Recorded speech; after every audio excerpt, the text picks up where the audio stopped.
Alright, today's lesson is lesson 55, where we're going to look at the derivative to characterize the original function. And what we're looking at is if the slope or the derivative is greater than 0 for all x's on an interval, then the function is increasing. That makes sense because you have a positive slope. Now that is assuming if x1 is less than x2, then f of x1 is less than f of x2. And if you have a slope that is negative, or the derivative is less than 0, then your function is decreasing on the interval. And wherever your derivative equals 0, then your function is constant. And using those characteristics, you may not have a function, but you'll be able to tell what the actual function is doing. And by the way, the converse is not true. Okay? If f of x is increasing on the interval, then the derivative is greater than 0. Alright, so let me show you what I'm talking about. And that applies for all x's that are in the interval. Alright? That's what the converse is saying. I'm telling you that that's not true. So let's come up with an example. Let's say, for example, that we have a derivative that is not positive. And that happens over here. We've got positive, positive, positive. And then something happens in here, positive, positive, positive. And that particular something happens to be 0.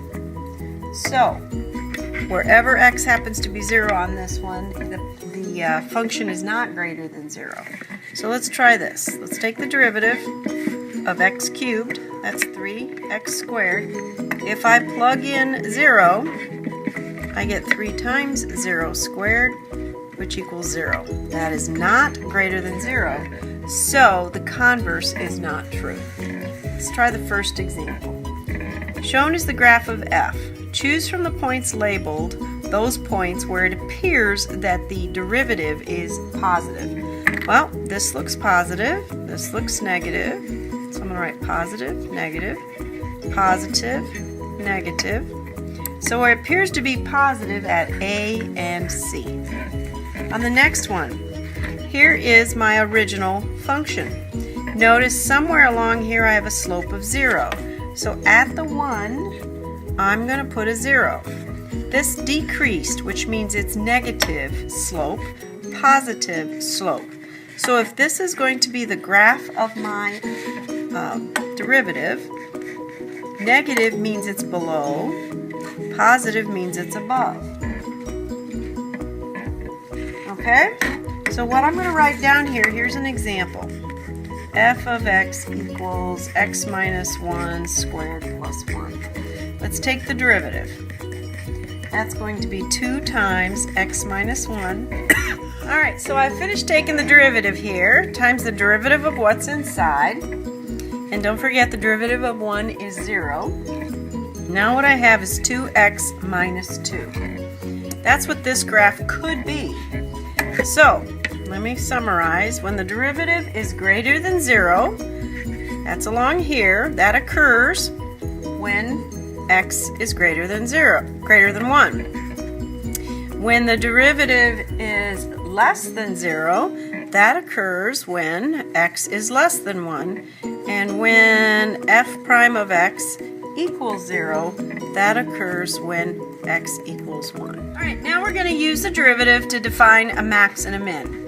If the derivative equals 0, that determines the critical numbers, and notice that means the slope is 0, so you're going to have a constant. If your derivative to the left of that is greater than 0, and to the right of that is less than 0, so in other words, you have a positive derivative and a negative derivative, you have a local max. If you have that, it tells you that the slope here is 0. Now if you have a negative slope to the left of the x value and a positive slope to the right of the x value, which is what the critical number is, then you have a minimum. And this is what we would use kind of like the first derivative test. And we'll get into that more later. Here's an example. Use the first derivative to demonstrate the graph has a relative min at -1. So we're going to take the derivative and we're going to say that the derivative is 2x plus 2. Set it equal to 0. This is where we find our critical numbers. And we get that x equals -1. Now that's a critical number. I don't know if it's a max or a min, so I'm going to do a sign chart. And this is the sign chart of just the derivative. Here's -1. I use this function. And if I look at this function, I'm going to put a -2. -2 plus 1 is negative, times a positive makes that negative. If I put in 0, I get a positive. So what I have here is a negative slope, a 0 slope, and then a positive slope. Because the derivative to the left of -1 is less than 0, and the derivative to the right of -1 is greater than 0, you have a minimum at -1. That's it for today.